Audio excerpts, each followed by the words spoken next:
Assalamu alaikum and welcome to the report. As Saudi and UAE jets join the US in airstrikes in Syria, 12 oil refineries have been targeted. Taji brings us more. Airstrikes initiated by the American-led international coalition against the Islamic State group signals the coming of what some analysts have described as America's third war in Iraq. Joined by both European and Arab states, including Bahrain, Qatar, Saudi Arabia, the United Arab Emirates and Jordan, allied forces for the past month have dispatched jets and deployed missiles as part of a counter-war against IS ground fighters occupying swathes of land across the Syria-Iraq frontier. Oil refineries have been the latest sites targeted. The same refinery struck by the US and its coalition partners on Wednesday, allegedly killing 14 Islamic State fighters. Flying alongside US aircrafts in the latest aerial operations were fighter jets from Saudi Arabia and the UAE, hitting a total of 12 locations inside Syria. While the objective behind the latest barrage of strikes was the annihilation of fighters and the weakening of the group's organizational cohesion, the reality fell short of expected results. Aerial attacks around El Mayadeen instead claimed the lives of 19 Syrians in the western and eastern countryside of Deir ez-Zor, 11 of which were civilians, 7 women and a child, Syrian Observatory for Human Rights told. Since advancing into Iraq and announcing Raqqa in Syria as the self-proclaimed Islamic State's de facto capital, the group has been quick to seize control of key oil facilities to supplement the running of an illicit economy that, as estimates have it, generates anywhere between 2 to 3 million a day.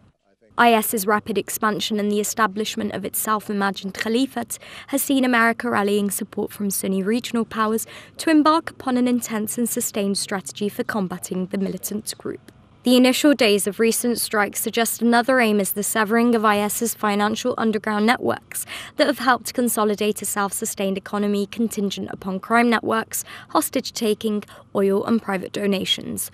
The war against the militant group that began last month is also a reaction to the support it has been able to draw from prominent Sunni figures and communities in Syria and Iraq. Obama's coalition-building efforts have foreseeably seen Arab states accede to the American vision of how to best defeat IS, with the formation of a viable coalition laid down as the preeminent condition. Prime Minister of the United Kingdom David Cameron has also said that his country is ready to play its part in fighting the group once the British Parliament convenes on Friday. We should learn the lessons of the past, especially what happened in Iraq a decade ago. But we have to learn the right lessons. Yes to careful preparation, no to rushing to join a conflict without a clear plan. But we must not be so frozen with fear that we don't do anything at all.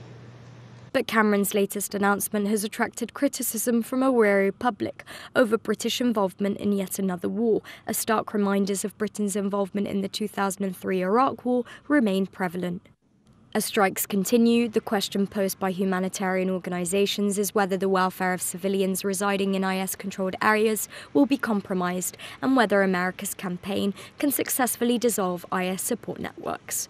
One thing that has been achieved in the initial phase of America's mission is the mobilization of Sunni regional superpowers, a development analysts claim could be a game-changer in countering the image and narrative that the IS group has framed itself in.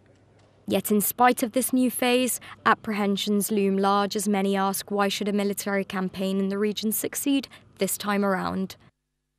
Taji, The Report. Joining me in the studio now, Dr Wafik Moustafa, Chairman of the Conservative Arab Network, and Taji Mustafa, Media Representative of Hizb ut-Tahrir. Thank you both for joining us in the studio. Taji, can I come to you first? How much of a difference does it make that we've got all of these Muslim nations on board with the US in these airstrikes? Bismillah ar-Rahman ar-Rahim. The Muslim nations who, so-called rulers, are only able to move when America says so. It's very interesting. Bashar has been killing people for the last 3 years. Over 150,000 people killed, millions displaced. We saw Gaza only a few months ago. There was no movement from these rulers. So it actually shows that these puppets are not there for the interest of the Syrian people. If they really cared, they would have moved the last 3 years. They did nothing.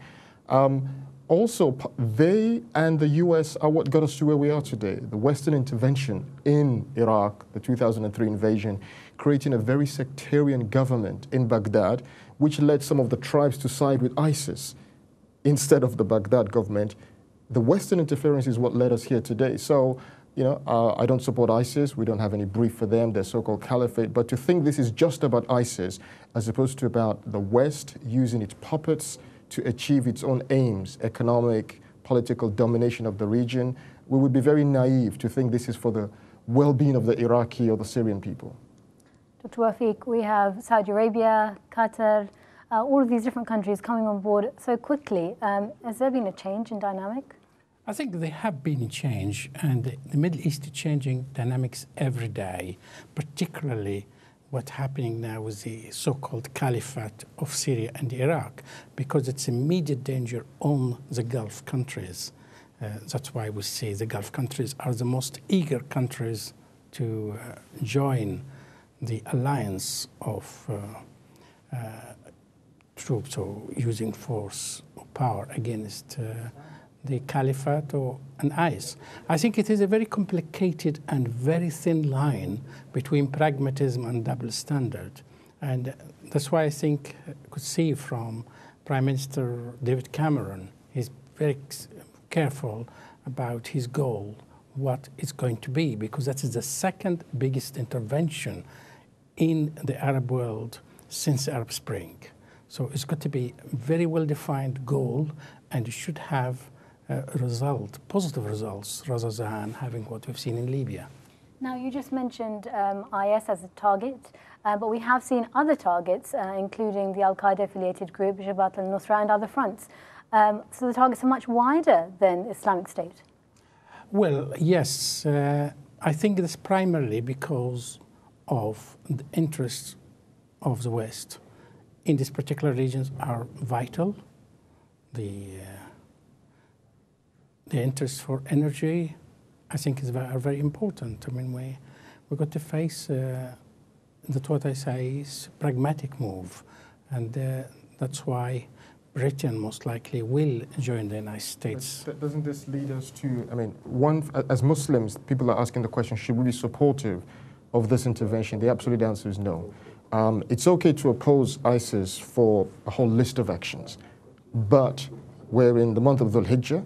The Prophet ﷺ said the blood of a Muslim is sacred. Now we're going to have the US, the UK air forces, which are not the Salvation Army, going in dropping bombs. We've seen in that report, men, women and children being killed. So people are facing Bashar on one side, dropping barrel bombs, and they're going to face US, UK planes. This is not for the betterment of the Iraqi people, and they broke this place. They support these dictators who they've now rallied. They support Maliki in Baghdad, the sectarianism, a place which was not like this. So we need to be very clear that there should be no support whatsoever for this latest intervention, which is what gave rise to ISIS in the first place. What created the environment for ISIS to rise in? It is the sectarianism and all this, and ISIS is taking advantage of that. And now you tell us that ISIS is the problem, 40-nation coalition, 10-year war. Obama said he was the president to stop the wars, and yet now you're talking of 10-year wars. This is not for the Iraqi people or the Syrian people's well-being. To stop maybe the rise of a real Islamic power in the region, not the so-called ISIS caliphate that we've seen, to stop a real change in Syria, and also to help Bashar al-Assad. One of the things that we have seen is Iraqi people actually coming out and saying they're worried about this intervention. They're worried about these airstrikes they're seeing in Syria over the border, saying, what if this leads to another group of people coming into Syria to oppress the people? Well, it is a problem because there's a huge vacuum in the Middle East, and Arab world in particular. And in the Sunni world, if you really narrow it down, the dictators invariably come from a Sunni background. So we have a problem. It got to be resolved from within. So far, our problem is being resolved from outside by bombardment, Which is not a resolution. Which is not a resolution to some extent, I agree with you. But we've got to get our act right. Okay. So far, we are as Muslims, particularly Sunni, we're not working together. We do not see proper way of change. That's why there's so much vacuum. See what happened in Libya, and that's what happened in Syria. And we're ignoring Iran, we're ignoring Turkey, Russia, China. It's a very complicated. It's not just seeing some jets from Saudi Arabia or from United Arab Emirates. it is far complicated than that. Taji, can I go back to a point you mentioned there earlier? I mean, civilians being targeted. We saw there in the report a number of civilian casualties.